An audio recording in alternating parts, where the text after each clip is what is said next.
happened to me in my life. Got it. Okay. So how much money do you spend on a monthly basis? Oh, probably, I don't know, somewhere between 45 and 5K.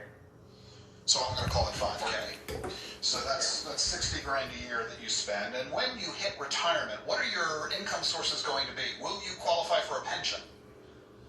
Yeah, I'll have a pension, Social Security, and then whatever my Investments. retirement fund is. All right, so how much will you, K a year. and how much from Social Security? Oh, I'm going to guess around 22, 23. Okay. You know, you don't have to guess. You can go to ssa.gov and they will tell you exactly how much money you're going to get. So you don't have to guess at all. Yeah, I have done that.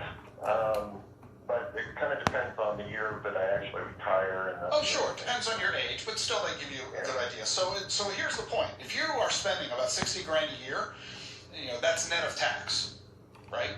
Right.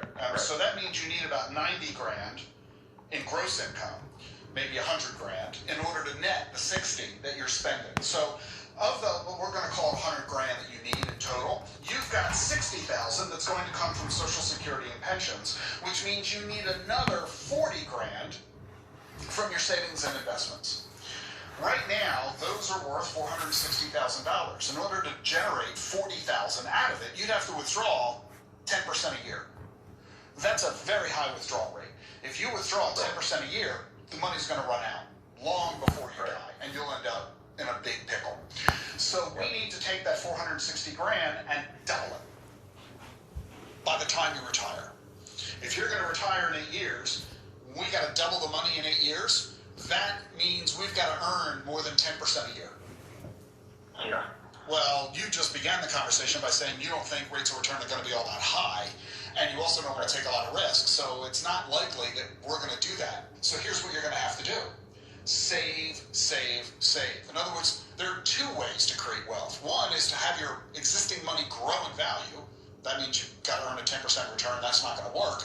But if you can save 400 grand over the next 8 years, then you get to the $1 million anyway. So if you're going to come up with 50,000 a year that you can save, can you do that? No. Yeah, exactly. That's ridiculously too big a number.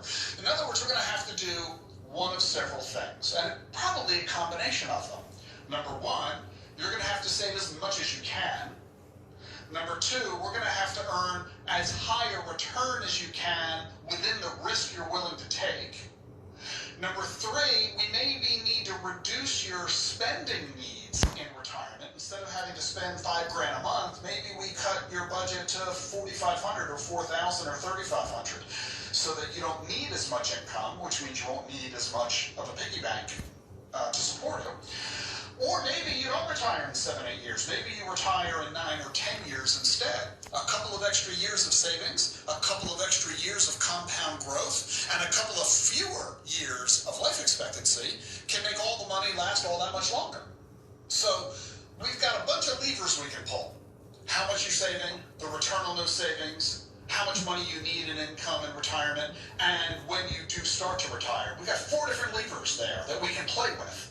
And depending on your preferences, we might move one lever a lot and another lever a little, or maybe we move them all a little bit. So to figure out which lever to adjust and how much to adjust it, that's what financial planning is all about. So you're a perfect candidate for talking with a financial advisor who can do this math for you. That's what we do for our clients. We say, look, based on your goals, based on your situation, here's what you need to do. And if you do it this way, here's what happens. If you do it that way, here's what happens. And we play with the levers with you to arrive at a strategy that you're comfortable with, where you would say, yes, I can save that amount of money for that amount of time, and I'm willing to live on that amount of income, and I'm willing to work that number of years. And once you have those levers where you want them, you execute the plan, and odds are pretty good you're going to be able to achieve it. That sounds good. So I would recommend you do what you did today. Just call us at this very same phone number, 888-PLAN-RICK, and one of my colleagues here at Edelman Financial Engines can walk through the planning process with you, take care of the whole thing, and show you where you need to be, so that you don't have to invest in a way that is exceeding your risk tolerance, so you're not lying awake at night worrying, but at the same time, you have a plan to achieve your goals. Okay, well, would a person like myself, or as far as the investing portion of that goes, you wait for a pullback to get in at a better valuation of the market, or No. what would you do? You don't do that because that's called market timing. And we never know when the pullback is going to occur. And we never know how long it's going to last or how deep it's going to be or how long it will take to have that recover. Instead, we do two things. One, we invest in a highly diversified fashion so that you don't have all of your money in any one asset class. You don't put it all into stocks and you don't wait for the stock market to crash before you invest. You're investing in one asset class. Short-term bonds. But there's midterm and long-term. There's government and there's corporate. There's U.S. and there's government. There's high quality and high yield. That's all within just bonds. You've also got stocks. Small cap, mid cap, large cap, growth and value, U.S. and foreign. You've got exponential technologies, natural resources, oil and gas, precious metals. There are all these different kinds of asset classes, and we would recommend you do a little bit of each one of them to reduce the likelihood that any one problem would cause all of them to go down at once. So we would diversify. That's one strategy. The second strategy is called dollar cost averaging, where instead of investing all at once, because with your dumb luck, the market will crash the day after, you invest a little bit over time. In other words, if you've got $450,000, you don't invest all of it all at once, because that'll scare the heck out of you. You instead invest a little bit. Maybe you invest 20 grand. And then a month later, another 20. A month after that, another 20. And you slowly add money into the investments, so that as the markets fluctuate, you're investing to take advantage of that volatility instead of having it work against you.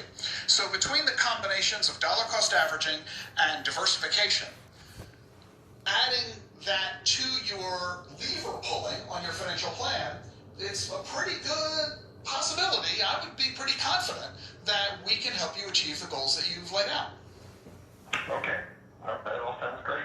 So I'm glad I was able to help you with that, Brian. And like I said, just call us 888-PLAN-RICK, and we'll take care of this for you. Okay, thanks a lot, Rick. I appreciate your time. It's my pleasure. That was Brian in Billings, Montana, here on the Rick Edelman Show. 888-PLAN-RICK.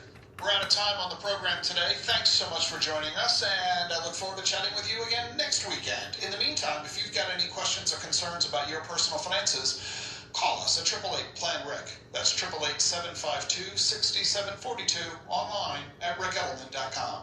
See you next week.